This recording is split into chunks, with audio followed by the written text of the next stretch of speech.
En el principio dijo Dios, hagamos a la familia. Bueno, ustedes saben que así no está la afirmación en el texto bíblico.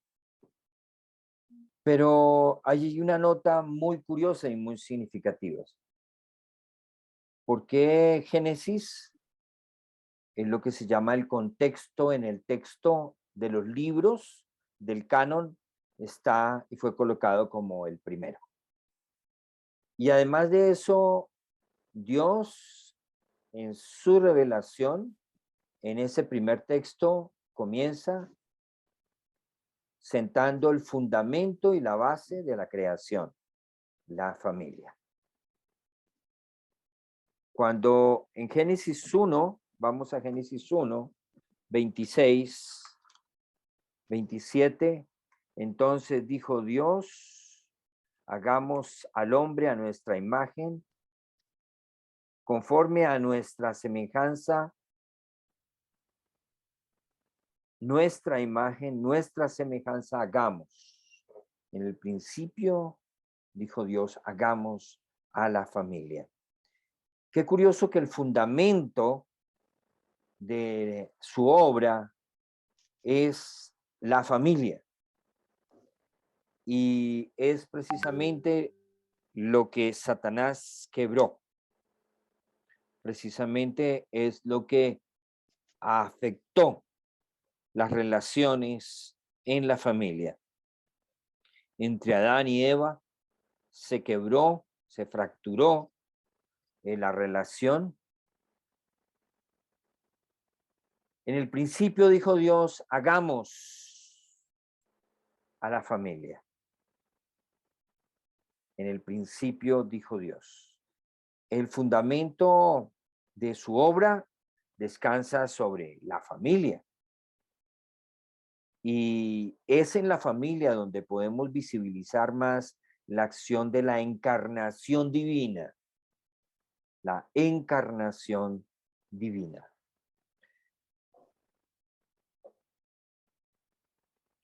Quiero contextualizar y ampliar un poquito más de lo que hemos venido hablando con respecto al Génesis. En el Génesis encontramos dos relatos.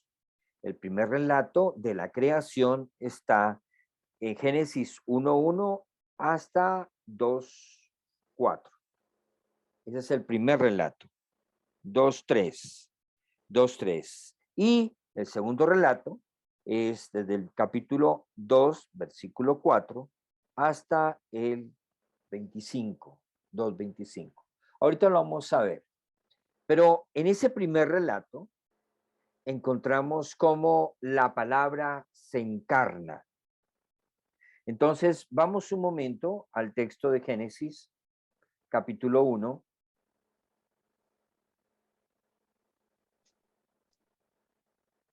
Y miremos en este primer relato cómo la palabra dijo Dios sea la luz, y fue la luz. Y luego el 6, y dijo Dios haya expansión. Y versículo 7, e hizo Dios la expansión. Dijo también Dios, júntense las aguas que están debajo de los cielos. Después dijo Dios, el 11, produzca la tierra hierba. Y el 12, produjo pues la tierra hierba. Y dijo luego, haga ya lumbreras.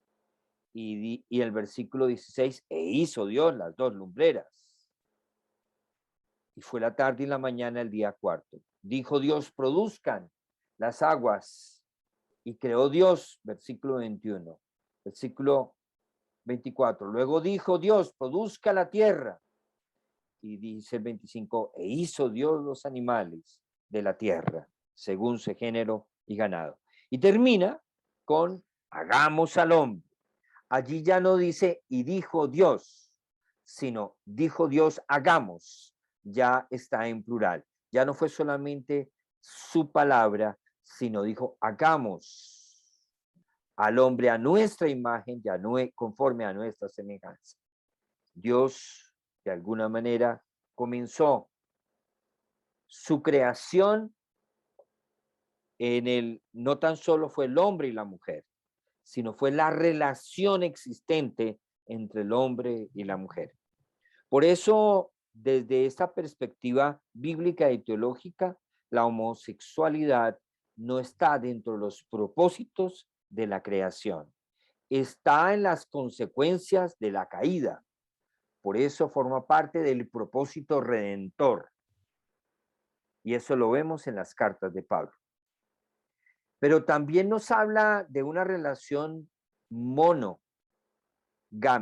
no poligámica, como de alguna manera incluso los vamos a ver en Génesis.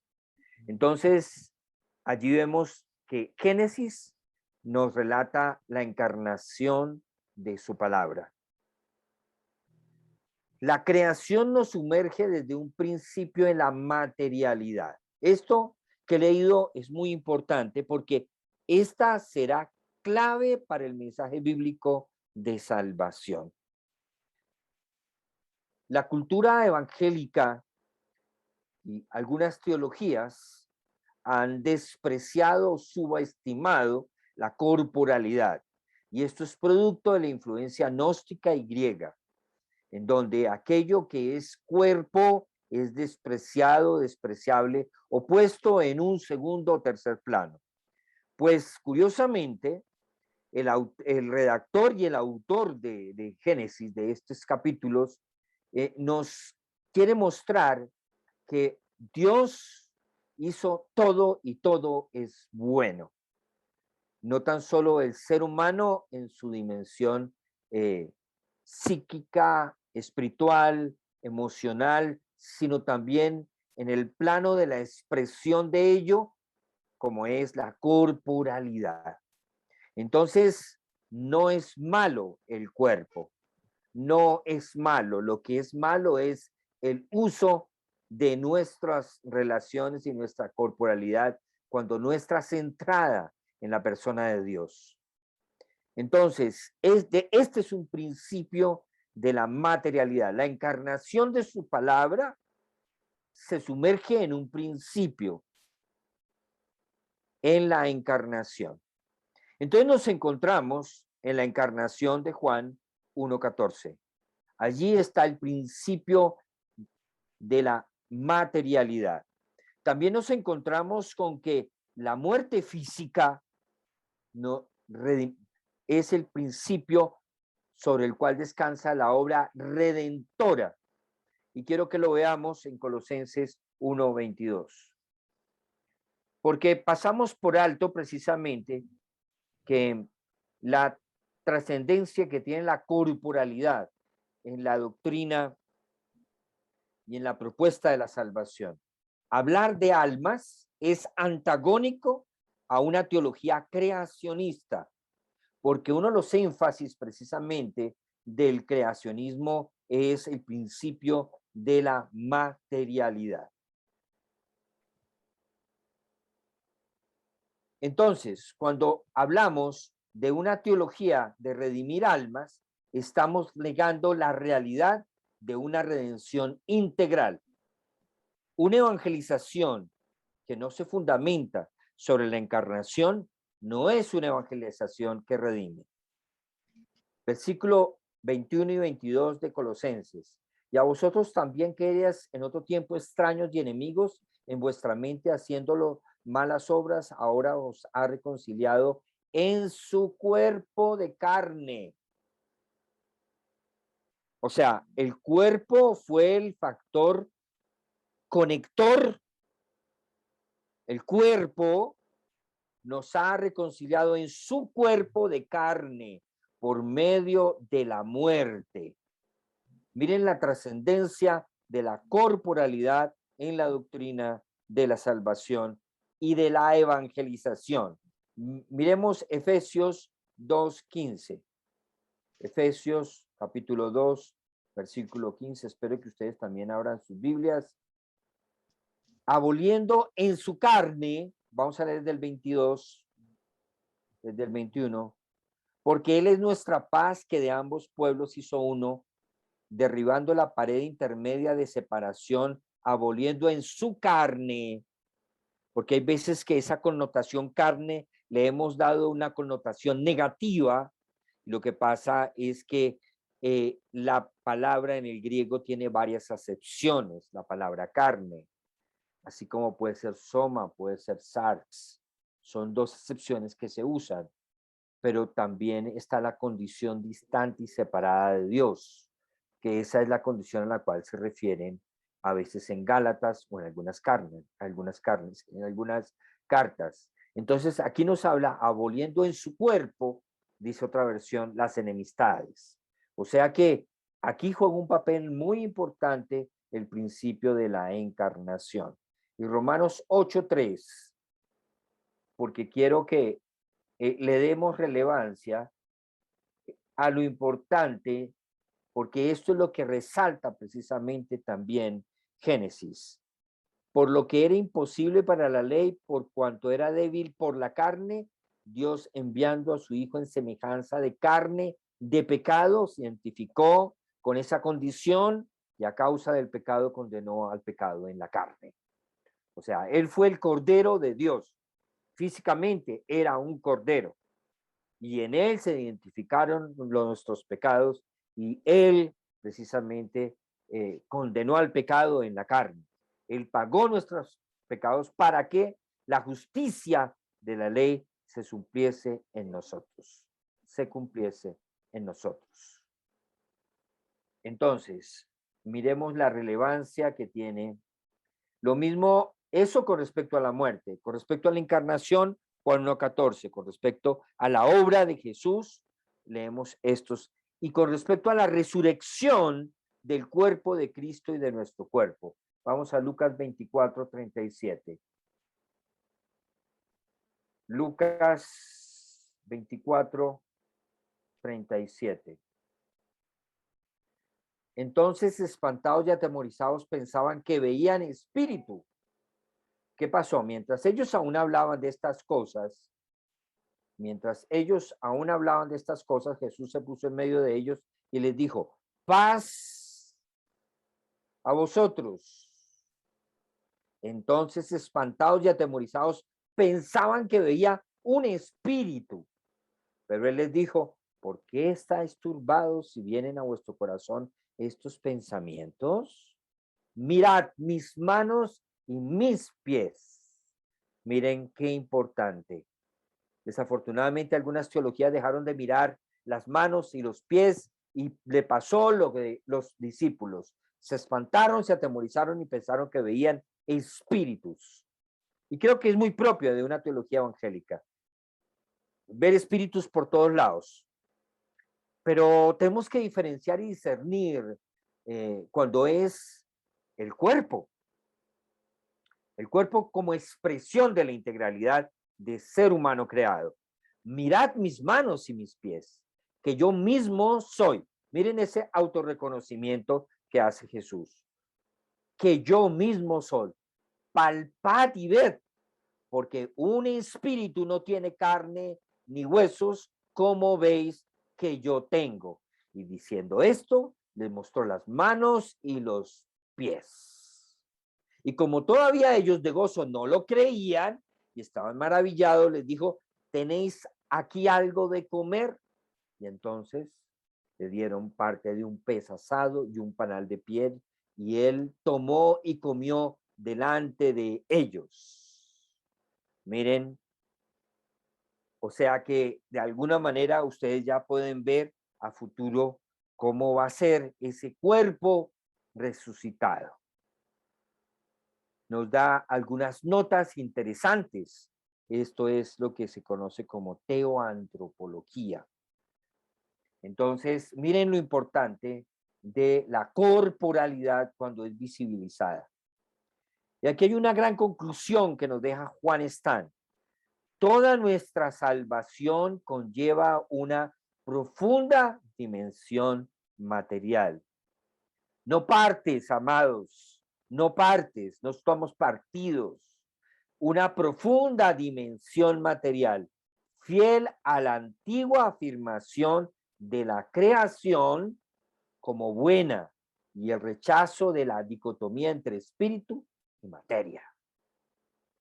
Entonces, rechazamos la dicotomía, esa lucha de contrarios, espíritu y materia, allí que están en permanente dicotomía en las teologías, algunas teologías evangélicas, si donde el espíritu es más que el cuerpo y el cuerpo es subestimado. Entonces, Génesis, encarnación de su palabra. Pero también tenemos que tener algo en cuenta, es que Génesis es para todos. Los primeros capítulos del 1 al 11 no son ni judíos, ni paganos, ni cristianos, sino humanos. Génesis es para todos. Al inicio de la vida no hay genealogía de dioses. Esto es lo que hace precisamente que la figura literaria de Génesis no es mítica, es antimítica. Al inicio de los mitos son los relatos de los dioses. Pues resulta que en esta literatura de Génesis no es el relato de los dioses, sino es el relato de la creación de Dios. Ahora, también en la mitología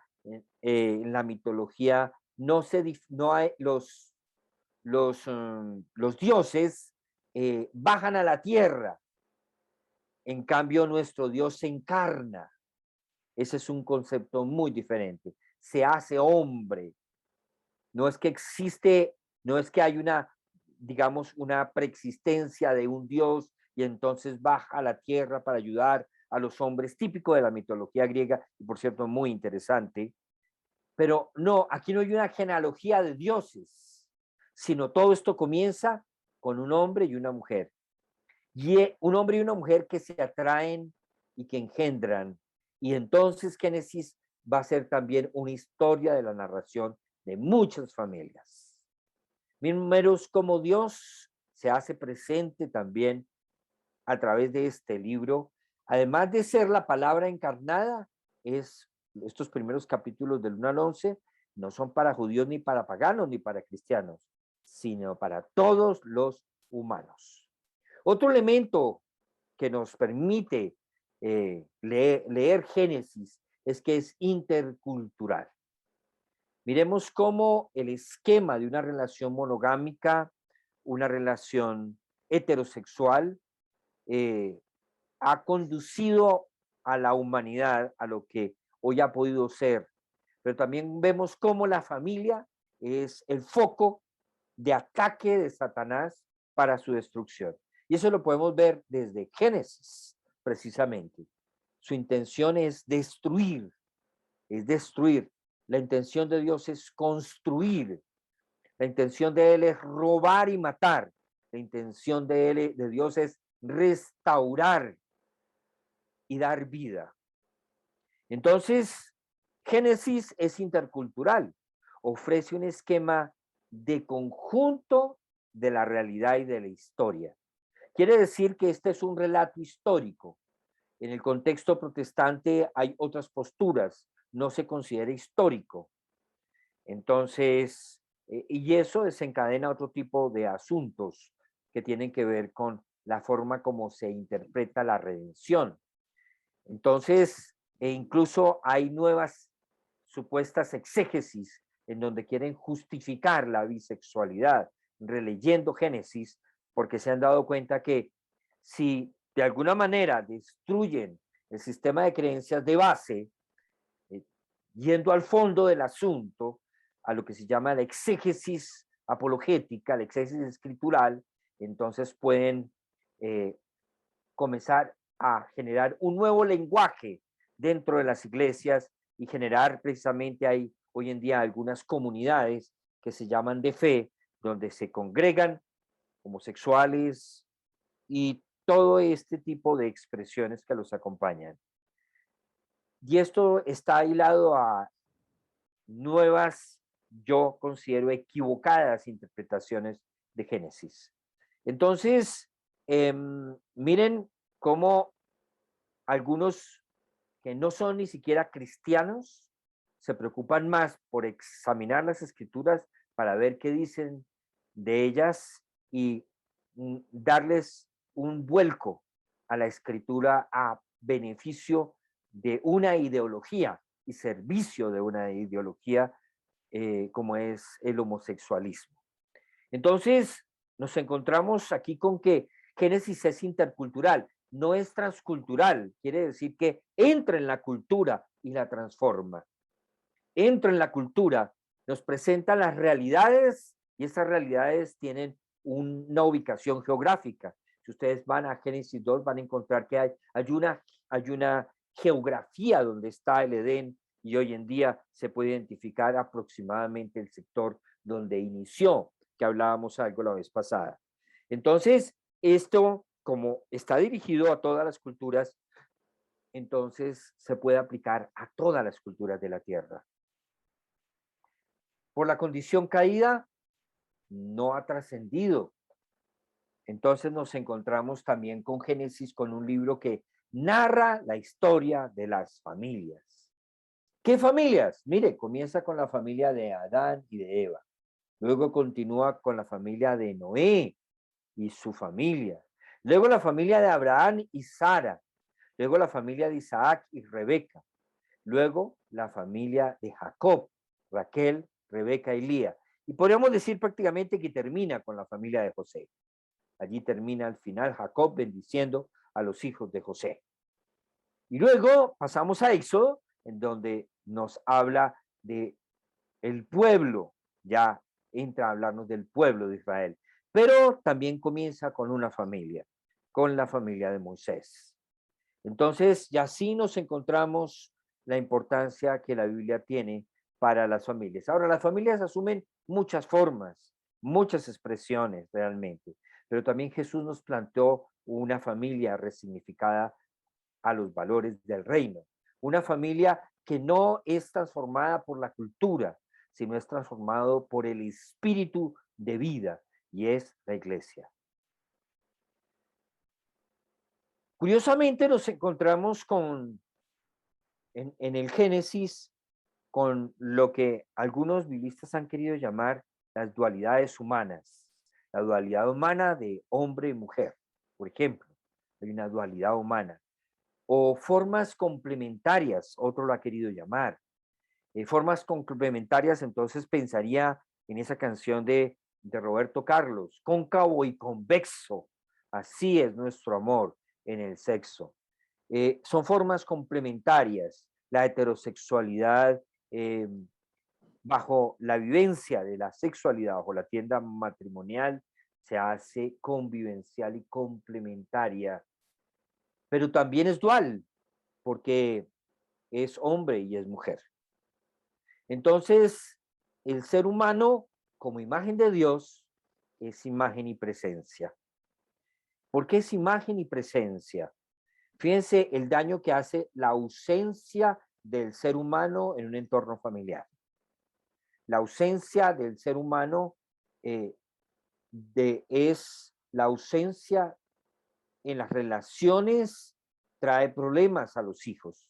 La ausencia de la figura materna, la ausencia de la figura paterna o la ausencia saludable, la presencia saludable de la madre o del padre o de la relación de los dos.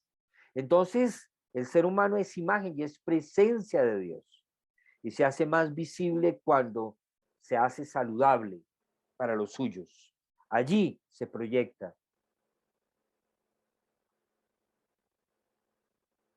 ¿Por qué?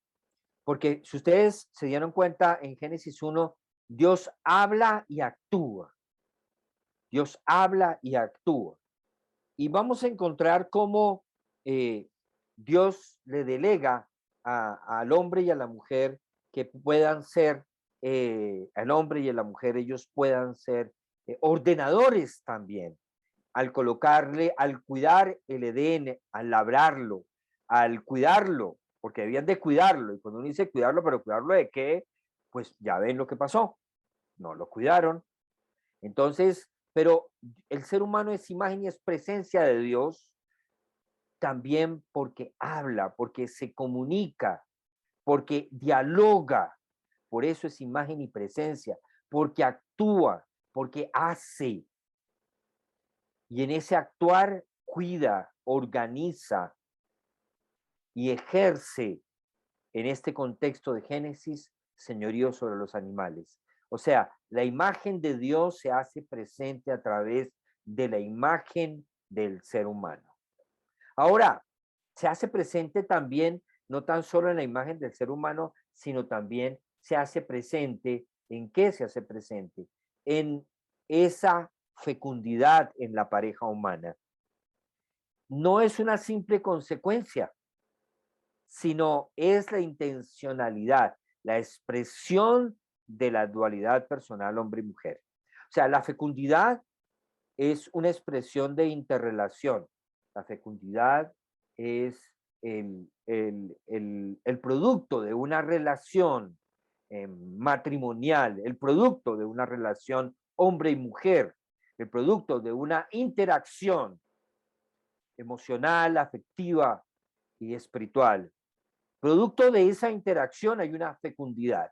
Hay un nosotros de ser pareja, hay un nosotros de ser familia. Por eso entonces es la forma como se comunica el hombre, la forma como se comunica la mujer. Son diferenciadas y eso lo hace complementario, complementario en sus relaciones hacia su entorno, hacia sus hijos, hacia su casa, hacia su próximo. Ahora, hay algo que es permanente en la expresión de ser imagen de Dios. Es un Dios que habla.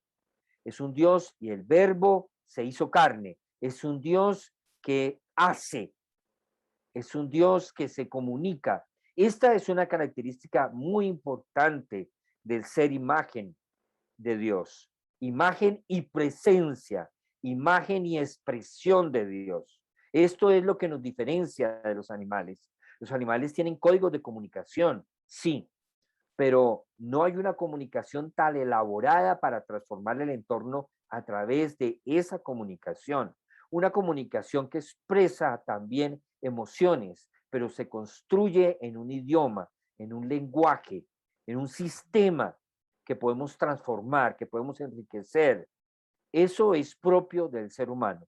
Todos los animales se comunican y tienen unas dinámicas de comunicación verbal y no verbal, pero nosotros somos conscientes de eso y podemos transformar los lenguajes. Por eso el ser humano tiene múltiples, miles y miles de idiomas hay como expresión de ese Dios que habla de diferentes formas, diferentes maneras. Por eso es que hoy nos habló a través de su Hijo, como lo dice precisamente Hebreos. Ahora, ese ser dual, ese ser complementario, curiosamente y hermosamente tiene dos componentes. Pertenece a la tierra, pero pertenece también a Dios. Y finalmente Él es el hacedor. Entonces, Dios lo integró desde dos componentes. La tierra, como lo hizo con todos los demás seres vivientes, pero al mismo tiempo es aliento de Dios. Podemos decir que Él hizo una tierra divina cuando sopló. Cuando el Señor sopló, ese soplo hizo que esa tierra fuera diferente. Entonces allí, en ese aliento de Dios, puso su presencia, su imagen y semejanza. Y eso nos hace diferentes. El ser humano es digno no porque tiene que ganarse su dignidad, no, es digno porque fue creado imagen y semejanza de Dios. Un niño no se hace digno porque nació en cuna de reyes o en un cajón de cerveza. No, se hace digno porque es imagen de Dios. Un ser humano se hace digno no porque fue nacido bajo una familia que se ama, lo cual va a traer salud a su vida, pero eso no es lo que le da la dignidad, porque pudo ser producto de una violación o de un abuso. La dignidad no depende de cómo fue ese acto. La dignidad es porque es imagen y semejanza de Dios. El ser humano no se gana el respeto, no. El ser humano debemos de respetarlo, pero él no me respeta, yo tampoco. Pues entonces él se está convirtiendo en tu maestro. el ser humano se merece respeto por ser creado a imagen y semejanza de Dios. Entonces, esto podríamos decir que detrás de esto, para terminar, se nos revela un Dios maravilloso, un Dios diferente, un Dios que lo encontramos y se hace más visible en este texto. Vamos a Génesis 2:7, por favor. Cojan sus Biblias un momento. Vayan a Génesis 2:7. Entonces el Señor Dios formó al hombre del polvo de la tierra y sopló en su nariz aliento de vida y fue el hombre un ser viviente. Entonces, ¿con qué nos encontramos? Miren, nos encontramos con algo muy significativo y entonces voy a recordarles. Génesis, nos encontramos con dos relatos. El primer relato comienza en Génesis 1, y comienza, lo que pasa es que el 2 nos desconecta, porque usted, entonces, en Génesis, el primer relato de la creación que termina en Génesis 2:3, ahí termina el primer relato de la creación, pero hay un segundo relato de la creación. Entonces, el segundo relato de la creación comienza desde el versículo 4. Miren cómo comienza diciendo: estos son los orígenes de los cielos y de la tierra cuando fueron creados, el día que Jehová Dios hizo los cielos y la tierra. O sea, allí comienza un segundo relato muy similar, pero muy diferente al primer relato. En el principio creó Dios los cielos y la tierra. Entonces, ¿dónde termina este segundo relato? Termina precisamente aquí al final del 24, porque aquí ya comienza la caída. Entonces, son dos que se llaman dos relatos de la creación. Entonces, en ese texto de Génesis 2:7, ¿con qué nos encontramos? Con que el Dios dice: entonces Jehová Dios formó al hombre del polvo de la tierra. Primero hizo la tierra, en este relato, y luego sopló en su nariz aliento de vida y fue el hombre un ser viviente, un ser con vida porque es imagen y semejanza de la respiración de Dios. Pero entonces nos encontramos aquí con un Dios, ¿qué? Con un Dios alfarero. Qué curioso. Un Dios que toma y hace barro, ¿sí? Y después de hacer barro, entonces sopla. Él es un Dios alfarero. Le da aliento de vida. Le da aliento de vida al ser humano. Entonces, es producto de una relación con el Dios alfarero. Cuando entendemos que Dios es alfarero en nuestras vidas, nos damos cuenta cómo Dios muchas veces sopla aliento de vida sobre aquellas áreas que están muertas o que son solamente tierra, áreas que no hemos permitido que Dios explore, no porque no pueda, sino porque Él respeta tu sí y tu no. Entonces, allí ese Dios alfarero, qué hermoso poder descubrir a ese Dios alfarero, a ese Dios que nos respira vida y que transforma nuestra tierra en su tierra. Pero qué hermoso también descubrir al Dios campesino. Algunos le dicen el Dios jardinero. Me gusta más y me parece más apropiado el Dios campesino, el Dios del campo. ¿Por qué? Porque noten, dice: Jehová Dios plantó un huerto, versículo 8, en el Edén. Miren, 2:8. Plantó un huerto en el Edén. Pero miren todo lo que plantó en ese 2:8. Mire, 2:8 dice: entonces Dios formó y Jehová Dios plantó un huerto. Y miren cómo plantó Dios, hizo nacer de la tierra todo árbol delicioso y bueno para comer, también el árbol de la vida, el árbol de la ciencia, y salía del Edén un río para regar. Mire qué hermoso, Dios hizo allí un huerto. Este es un Dios campesino. Qué importante dejar que Dios ordene mi campo. Qué importante dejar que Dios plante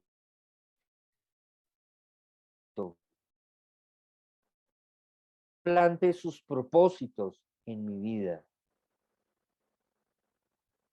para colocar allí nuestras relaciones.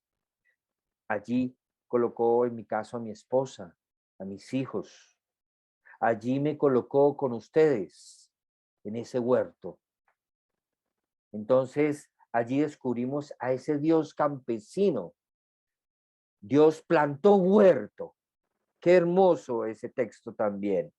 Dios plantó un huerto. Es un antropomorfismo, es una forma de mostrarnos la acción de Dios, pero la acción de Dios en relación con nosotros. Pero también nos encontramos con el Dios artesano, ese Dios que se manifestó también en la persona de Jesús. Pero curiosamente Jesús se manifestó el alfarero, el campesino de Nazaret y el artesano.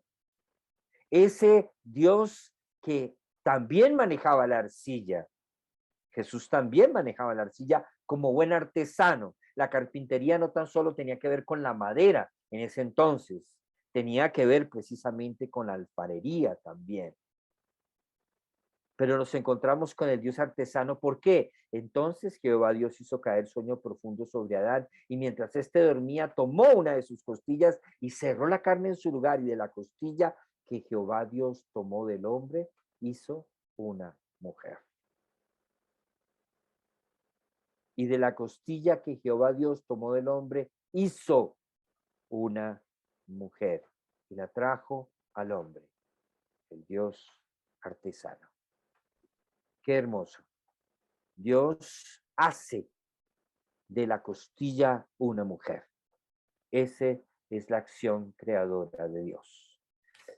Entonces, solo para recordarnos, en estos dos relatos, y resumiendo, nos encontramos con que en el primero cuenta la creación a partir del caos. Inicia la creación del cosmos para llegar al ser humano pasando por plantas y animales. Noten el desarrollo. Creación a partir del caos, inicia la creación del cosmos para llegar al ser humano, pasando por plantas y animales. Pero en el segundo, ¿cómo es?